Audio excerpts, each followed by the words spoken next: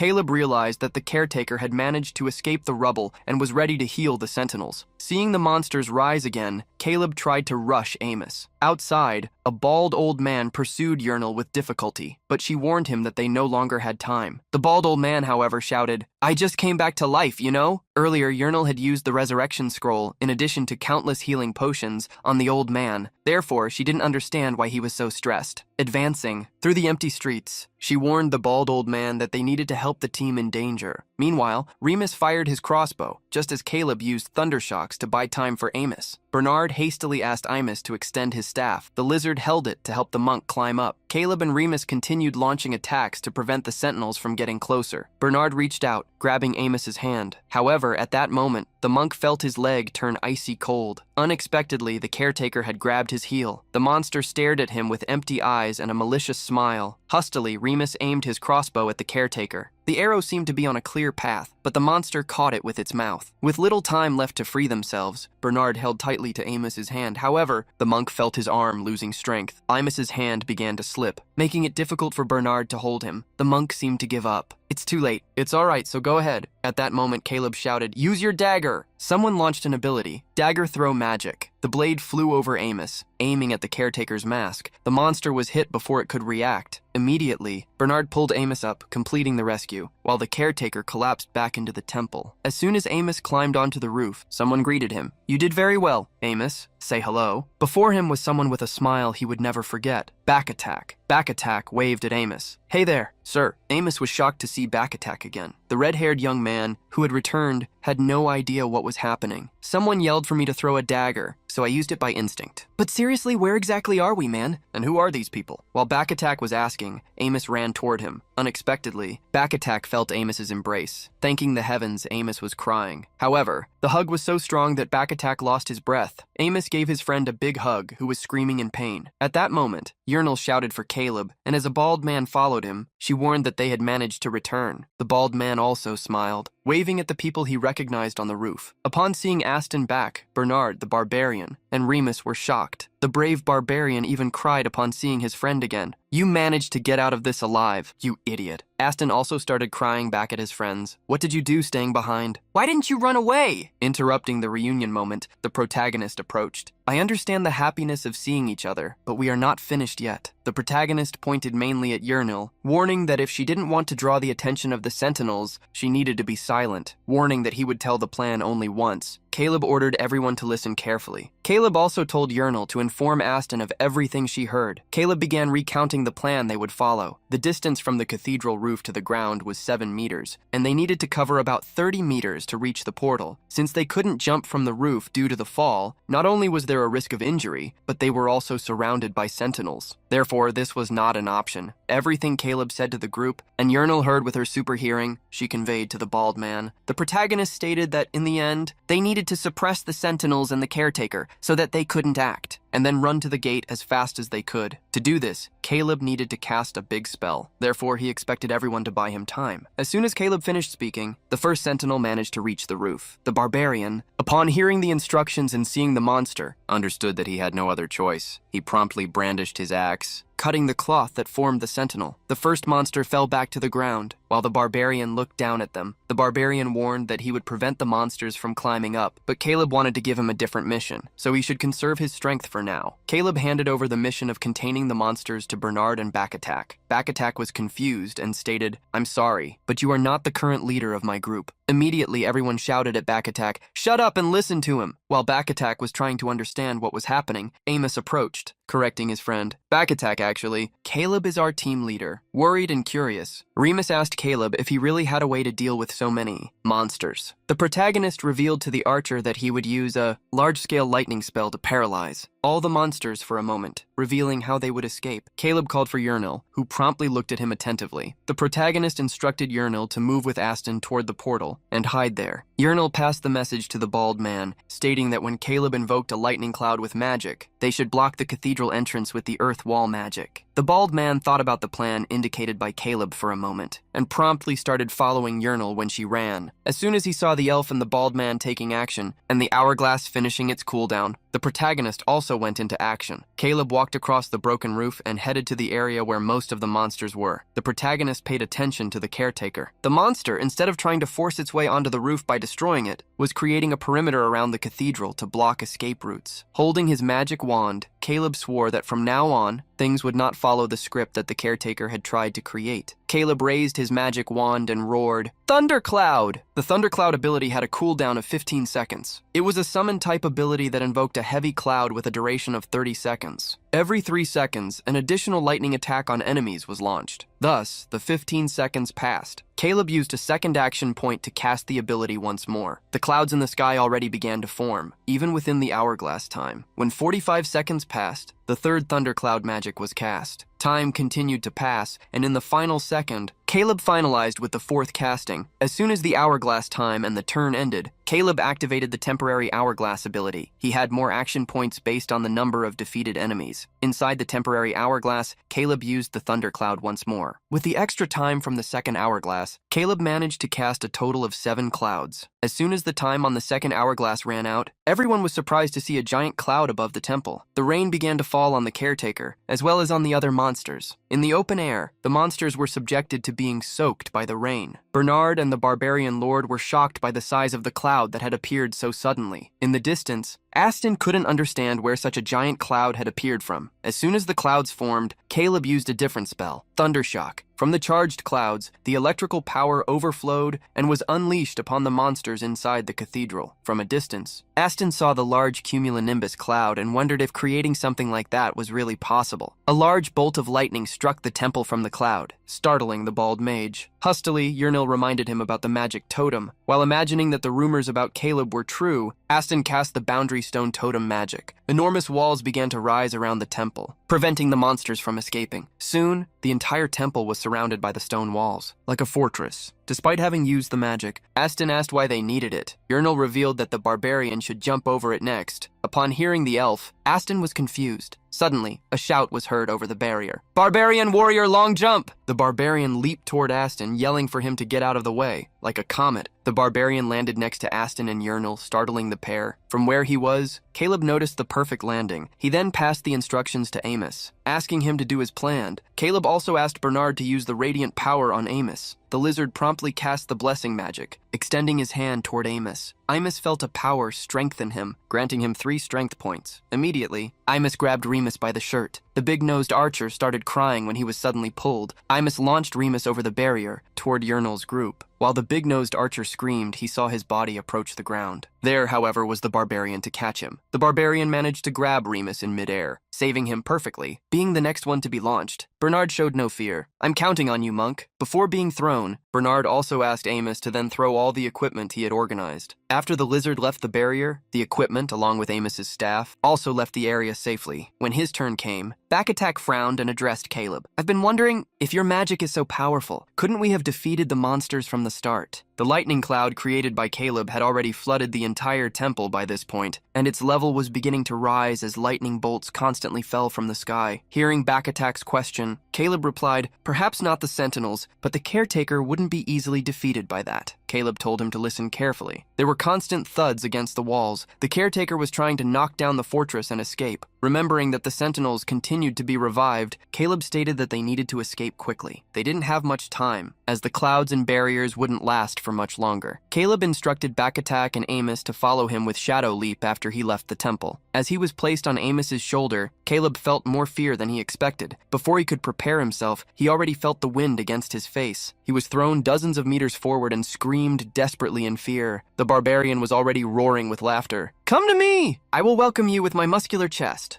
After Caleb landed, Urnil showed how much she admired him. "That plan was perfect. It looks like we'll be able to leave soon." Adjusting his neck, Caleb reminded her that they needed to wait for Backattack and Amos. On the roof, Backattack asked where Amos had found someone as crazy as Caleb. Despite having millions of questions, he wanted to leave first. However, before they left, Amos made a request. "Join Caleb's team. Given your past, no one would accept you. Besides, the Labyrinth Master's mark is still on your forehead." Trying to check the mark under the cloth covering his forehead, Backattack heard Amos praise Caleb. "He is different. He will take care of you," reminding Amos that they did didn't have time. Back attack rushed him. Irritated, Amos roared, "That's precisely why I'm saying this now. Join Caleb's team, understood?" While wondering what had happened to Amos to become so senile, it was back attack and Amos's turn. Back attack used his shadow leap ability and, grabbing Amos, moved with him. Now, with all members out, Caleb saw the opportunity to escape. At that moment, the barrier began to break, and he shouted, "Hurry up and run to the portal!" The portal was already ready for the exit, and one after another they passed through it, returning to the first floor. Upon escaping, Yahello jumped for joy, as did the big-nosed Remus. "I can't believe we actually escaped!" The barbarian hugged the bald Aston, remembering that they had also managed to save him. Aston gave all the credit to Caleb for saving his life. While one after another praised Caleb, Bernard frowned. He remembered that Caleb had heard them talk about their abilities only once, but created an insane plan, making the first joint mission a complete success. The existence of soul preservation was proven, and Aston, who came back to life, was breathing as proof of it. However, knowing that it hadn't been his group that made the mission a success, Bernard wondered how he had even contributed to the adventure. He knew that if they hadn't found Caleb's group, none of them would be alive anymore. Although he had thought that Nathaniel had guided them so that Caleb could save them, Bernard realized that this had actually happened so that he could learn something, to know his own deficiencies. Bernard was surprised when he saw something happen. Amos knelt down, overcome by extreme pain in his leg. When they removed the bandages around it, they discovered a hole with a dark energy spreading through the veins of his body. Even Caleb was shocked to see that affliction. Gritting his teeth, Caleb wondered when Amos had been hit by the decaying ray. This necromancy spell caused the target's heart to stop as it spread through the body. The only moment the spell could have been cast on Amos was when the caretaker held his leg. Annoyed, Caleb questioned why Amos hadn't said anything sooner. Amos was already lying on the ground, and the disease was coursing through all his veins. Back attack held his friend, worried. "You have to be okay. You were running bravely a moment ago." Remus ran to Bernard, asking him to do something since he was a paladin, but the lizard revealed that such a spell was beyond his abilities. Amos extended his hand to Caleb, showing a pendant and making a request. "Please give this to my wife for me. Tell her that I am sorry for not being able to return." Before Caleb could take the talisman, Amos's hand lost strength and the object fell to the ground. A dark expression crossed Caleb's face as he saw what was happening. With tears in her eyes, Yahello revealed that Amos's heartbeats were weakening. Since no one could do anything, Bernard prayed to Nathaniel for Amos's soul. Gritting his teeth, Caleb tried to think of what he could do to save the monk's life. He remembered everything they had done since arriving at the labyrinth, the group of thieves they encountered, the potions and scrolls they obtained, and the discovery that other adventurers had perished on the 1.5 floor. Thinking of something, Caleb quickly put Amos over his shoulder. "Yahello, back attack, follow me!" Caleb tried to hurry before Amos's heart stopped. To Bernard's surprise, Caleb was returning to the 1.5 floor. Upon seeing that Amos was still breathing, Caleb was thankful that he hadn't moved too late. However, standing before him was the caretaker, along with hundreds of sentinels. At that moment, Amos's life ended. His soul left his body, and as Caleb expected, traveled to an urn. Caleb could see the green glow coming from the temple behind the caretaker. It was Amos's soul inside the urn. Quickly, Yahello and Back Attack followed Caleb. The rogue hastily asked if he had a plan. Caleb pointed over the monsters. "We need to retrieve Amos's reliquary." Back Attack wanted to take on the mission, but Caleb stopped him. "Maintain position and don't use any abilities." There were still 13 seconds left until the hourglass cooldown ended, so Caleb asked them to prevent the monsters from advancing. The sentinels started attacking, but were halted by the explosion caused by Caleb. As soon as the explosion ceased, others started advancing again, but arrows and daggers struck them. The protagonist used his electric shock magic to stop the others, but time barely passed. Caleb was surprised to hear a voice behind him. Bernard and the others had entered through the portal. "Until you get your just reward from Nathaniel, as a priest I will not let you perish." This was the first time Caleb was happy to hear Bernard's voice. The two groups continued to attack the sentinels, while the hourglass cooldown decreased. Caleb never put his life at risk, but this time he had no choice if he wanted to save the monk. As soon as he grabbed 2 wands, the hourglass time returned. He hastily warned Back Attack that when a signal was given, he should use ambush leap to approach the caretaker and steal its staff. Back Attack, however, recalled that the chance of successfully stealing the staff with a single ability was low, but Caleb asked him to trust his command. Activating the hourglass, the protagonist began with telekinesis magic to lift the reliquary. Since telekinesis consumed action points according to the manipulation time, Caleb tried to be quick. As soon as the urn began to fly over the sentinels, the second action point was used. Slowly but carefully, Caleb managed to bring it to himself within the 4 available actions in the hourglass. Caleb was now holding the soul of Amos, someone who had protected the group from countless dangers. This time, it was he who wanted to return the favor. As soon as he grabbed the urn, Caleb roared, "I will not allow you to sacrifice yourself." With 1 action point remaining, Caleb ordered Yurnil to shoot the electric arrow at the caretaker. With the last point consumed, the hourglass time ended, and Yurnil promptly raised her bow. Caleb also told Backattack to act at that exact moment. The arrow Caleb had bought for Yurnil bypassed the sentinels, traveling toward the caretaker. The floor's boss monster seemed surprised to see the arrow approaching, but it was too late. It couldn't dodge and trembled as it was hit by the shock. At that instant, Backattack appeared behind the caretaker. Using all his agility, he activated the steal ability. Before they could notice, Backattack had taken the caretaker's staff and returned with another movement ability. Having obtained the urn with Amos's soul, as well as the staff, Caleb ordered everyone to retreat. The barbarian carried Amos while everyone ran to the portal. As soon as they returned to the safe room, Caleb, still panting, asked if anyone had suffered any dangerous attacks. With everyone confirming they were fine, Bernard approached Caleb to know what they would do, since they didn't have a resurrection scroll and wouldn't be able to obtain one at the temple. Since the urn would disappear as soon as they left the labyrinth, they would have to perform the resurrection right there. Caleb took out a card and, with a smile, revealed he had a good idea. One of the labyrinth's secrets was its secret chambers, the treasure room. Inside a treasure chest, there was a high chance of finding what adventurers most desired. Heading to the secret chamber and checking the chest, Caleb raised a scroll. "I found the resurrection scroll." Bernard was shocked to discover that Caleb had planned to such an extent. Speechless, the lizard wondered how deep Caleb's understanding of the labyrinth was. With the scroll in hand, all they needed was to start the resurrection. Opening another scroll, Caleb recited the enchantment. "Arise, lifeless body, arise. To resurrect Amos, it would first be necessary to turn him into a zombie." With the staff, he completed, "Zombie restoration." Amos's body began to be healed with the power of darkness, and at that moment, the resurrection scroll was finally used. Amos's brow seemed to move, and the monk suddenly stood up. "Where am I?" Caleb approached Amos asking, "Please, deliver the pendant yourself." Having learned so much during the adventure, Bernard bid Caleb farewell, asking him to visit the temple to receive a reward. Caleb shook Bernard's hand, accepting Aston, who had come back to life, excitedly greeted Caleb. "Caleb, I owe you my life. I swear I will repay this debt even if it costs me my life again." Thus, Bernard's group said goodbye to leave the labyrinth first. Even though Bernard had caused a mess, the fact that he appeared at the end to help him, and the feat of obtaining the caretaker's staff made Caleb forgive him. Excited that everything worked out, Yurnil asked if they should leave. Confused, the protagonist revealed that they were not leaving yet, as they hadn't even finished searching the treasure chest. Confused, Yurnil stated that she had looked at the chest earlier, and there was only junk. Laughing, Amos revealed that treasure chests looked like that at first, but among all the junk, useful items were hidden. Caleb did not deny Amos's answer, but usable items did not necessarily mean they were high level. Caleb started throwing all the junk out of the chest, trying to find at least 1 or 2 good items. All sorts of junk, such as pots and battered gloves, were thrown onto the floor, until Caleb found something. Caleb found a blank scroll. On a scroll like this, any kind of spell could be written to be used. Caleb also found a decent dagger among the junk, something that could be given to Backattack. Among all the items, an ancient coin was also found. It was not strange for there to be coins among the items, but the eagle design engraved on the coin was something Caleb felt he had seen before. It was then that he realized, in the village on the 1.5 floor, there was a flag where the symbol was the same as the coins, an eagle carrying a dagger. Since it was just a coin in the game, Caleb had never given it due importance. That coin might hold some significance, so Caleb decided to keep it to show Professor Isilov. After collecting the items, Caleb announced to the group that he was done. The protagonist approached Yurnil, handing her a gift, a hair ribbon. Changing the subject, Caleb looked provocatively at another member of the group. "I felt bad seeing Backattack trying to eat and drool on Yurnil's hair for so long." Backattack was irritated by the provocation. "No way! Are you saying I bit her hair like an idiot?" Irritated, Yurnil shouted, "Are you saying my hair is dirty? You're the one who drooled on it the whole time." This time it was Backattack who provoked her irritably. "You're the one whose hair falls into the food. I should be the disgusted one." Yurnil was shocked, thinking she was actually losing hair and dirtying all the food, but she recovered, telling Backattack not to eat her hair anymore. Seeing Backattack and Yurnil argue, Caleb wondered if the rogue had always been that way, remembering he had heard that he was always the youngest in his groups. As soon as Yurnil tied her hair with the ribbon, she revealed she was curious to know Backattack's real name. Backattack was surprised and confidently smiled in response. "My name is Backattack." Yurnil had to hide her mocking smile upon hearing the answer. However, seeing her smile, Backattack became extremely irritated. "Are you mocking me?" "I legally changed my name." He tried to ask Caleb if he didn't think his name was cool, but the protagonist protagonist dodged the question. For the rest of the trip, Back Attack led the way, indicating where they should step to avoid traps. Caleb felt that the journey became easier. With the rogue using the special skill Keep an Eye Out, they managed to avoid traps. While walking, Yernil's ears twitched. She heard a sound. Hustily, she told everyone to stop. Yernil herself shot 2 arrows ahead, defeating 2 goblins preemptively. Seeing Yernil act with such confidence, Caleb wondered internally where the trembling elf had gone. As soon as they walked for a while longer, Yernil's ears twitched once more and she warned, "The structure of the dungeon seems to be changing." This time, Yernil ran in one direction, warning that she had heard a portal being created. Seeing everyone handle the situation so easily, Caleb felt that he didn't need to do anything. A few hours later, the group was already back in the city of Sohan, before its walls, villages, and castles. A bell rang atop a tower, announcing that the first floor portal had been opened. A woman rushed over to see which team was exiting. Bernard and his group walked out of the gates, commenting among themselves about the adventure. Bernard planned to go straight to the Temple of Nathaniel. The woman who had gone to check lowered her head, as if frustrated. However, the next minute, the bell chimed again, announcing the opening of another first-floor portal. Bernard was shocked to hear the announcement once more. The gate opened again, and this time, Caleb and his team emerged. Bernard was surprised to see them leave the labyrinth so quickly, but thanked the heavens for seeing everyone safe. The protagonist, upon seeing Bernard, simply replied that they were lucky. At that moment, the woman waiting outside brought her hands to her mouth. In relief, Caleb noticed her presence and commented, "Amos, your wife seems worried. You promised to deliver the pendant to her, didn't you?" A tear came to the monk's eye, who even dropped his club as he ran toward his wife. Before he could hug her, she jumped into his arms. "I'm so happy you returned safely." She was crying to the point of wetting her entire face. "I was so terrified when I heard the pendant was fake. I'm sorry, I didn't know." Even holding the fake pendant, Amos reassured his wife. "It's all right. A miracle happened." Back Attack wanted to run to greet his sister-in-law, but Yernil and Caleb quickly pulled him away so he wouldn't interfere. Before the end of the day, Caleb went to the Adventurers Guild, specifically the prisoner department. Yernil was crying upon finally seeing a card. It declared that she was once again a free elf. She raised the card happily. "I'm free, Caleb." Caleb, however, frustrated her by provoking her. "Not yet. You still have debts to pay, did you forget? The clothes you wear, the food you ate, and everything I provided." Yernil acted like a love-struck dove, approaching the protagonist. "If I'm tied to Caleb, I don't mind wearing handcuffs again." Discovering that Yernil was only worth 75 gold coins, Back Attack provoked her, making her extremely irritated. "I was originally worth 3,000 coins!" Back Attack continued to laugh, mocking Yernil, until Caleb approached him from behind. "Back Attack, do you happen to think you are a free person?" Back Attack was confused to hear him. The protagonist explained that currently, he was classified as a fugitive boss monster. He wasn't even considered human anymore. Perhaps if you were reclassified as human, you would receive a certificate of acquisition instead of an identification card. When he saw Back Attack become frustrated, Yernil started laughing, provoking him. While the two argued, the trio left the Adventurers Guild. When Back Attack reached the main street, he drew the attention of countless people. Caleb was shocked to see that the rumors had spread so quickly. A crowd of dozens of people surrounded them to see Back Attack personally. Back Attack didn't understand why everyone was there. Amidst the crowd, someone waved, calling Caleb. Caleb realized that the samurai was calling him to ask where Back Attack's soul had been kept. Caleb did not lie, revealing that they found it on the secret floor between the official floors. Caleb's words caught everyone's attention. Many showed surprise, as there were legends that the boss in that place was insanely powerful. Hearing the comments around him, Caleb realized that many adventurers already knew about the existence of the first and a half floor. While the samurai revealed that he had already been to the secret floor and almost lost his life, other people also approached. Bertanen and Zikal. The dwarf's eyes shone as he recounted the story he had heard. "You were surrounded by the boss and hundreds of sentinels, but you swept them all away with a rain of lightning." The story told by Bertanen shocked everyone who heard it. Caleb realized that more rumors would spread. When night fell, Caleb returned to the Magic University. Upon taking the staff obtained by Caleb, Isilov was shocked to discover that the item belonged to the boss of the village between floors 1 and 2. The protagonist confirmed the story, revealing that the item also possessed the undead restoration ability. This left Isilov even more shocked, as this was a third-rank necromantic magic. Since even items with second-rank magic were extremely rare, Caleb was not surprised by the professor's reaction. Isilov sank into his chair. He had hoped for Caleb's success, but only after months. Embarrassed, Isilov apologized to Caleb. He originally thought this would be a rank B mission, but because of everything they went through, it couldn't be classified below rank A. Isilov showed that he was truly surprised. as even veterans wouldn't be able to obtain the caretaker's staff. He returned the item to Caleb so that he could make good use of it. Isilov also asked the young man to think carefully about what he would want as a reward for the mission. Suddenly, someone knocked on the office door. It was opened hastily by Meldini. "Caleb, I came as soon as I heard the news. I knew you could do it." Laughing, the professor revealed that he had just spoken with Bishop Azello of the Nathaniel Temple and discovered that the entire temple had been taken by a great uproar. Hearing Meldini, Isilov questioned what he meant by uproar. Meldini pointed out that the student had achieved something extraordinary. "Do you think the temple, our rival institution, will keep quiet?" Leaving the subject aside, Meldini excitedly grabbed Caleb's hands. "Enough! Tell us everything that happened, word for word." At the same time, the lights of the Temple of Nathaniel remained on. While sipping tea, Cardinal Servan asked the person in front of him to repeat what he had said. The bishop confirmed what he had said. With the third-rank necromantic staff, the fallen monk was taken to the inner floor. His soul was preserved in a reliquary, and in a treasure room, a resurrection scroll was found, causing him to be resurrected, as well as back attack. Surprised by the story, Cardinal Servan asked if this was even possible. Servan frowned, finding it hard to believe that a first-year mage had done such things. Bishop Azello agreed with his opinion. "Honestly, if I faced that situation, I don't think I would have thought of such a clever method." The cardinal nodded. Using necromantic magic was not something they at the temple would do, but for a mage, it was a possible method of healing. Despite enduring the displeasure of using necromantic magic and still allowing the use of a resurrection scroll, the reason for supporting Isilov's project was clear to the cardinal. The temple was the key institution responsible for soul preservation, as well as resurrection. However, with this incident, the temple's policies and practices could change drastically. Changing the subject, Servan curiously asked the mage's name. "I would like to closely follow his future projects." At the same time, Caleb met with Yernil, who was already worried about his delay. The protagonist was extremely tired, as Meldini had kept him talking for hours. Yernil became extremely worried upon seeing Caleb's tired state, but he reassured her. As the two headed toward the dormitory, someone interrupted them. Clarence was waiting for Caleb to say that a party was happening to celebrate Abyssin's safe recovery. Clarence wanted to invite Caleb to the party. The protagonist thanked him for the invitation and, stating that his companion also helped, asked if she could join the party. Clarence nodded without changing his expression. The more people participate, the greater the honor. "Please come together." Caleb followed Clarence through the city streets, curious. The protagonist asked Yernil where Backattack was. The elf revealed that Backattack stated he was overwhelmed by all the commotion of people around him, so he left. Realizing it would just be the two of them, Caleb asked Yernil if they should go alone. Yernil, extremely excited, jumped upon learning that she would participate in a party for the first time. However, she worriedly asked what they should wear.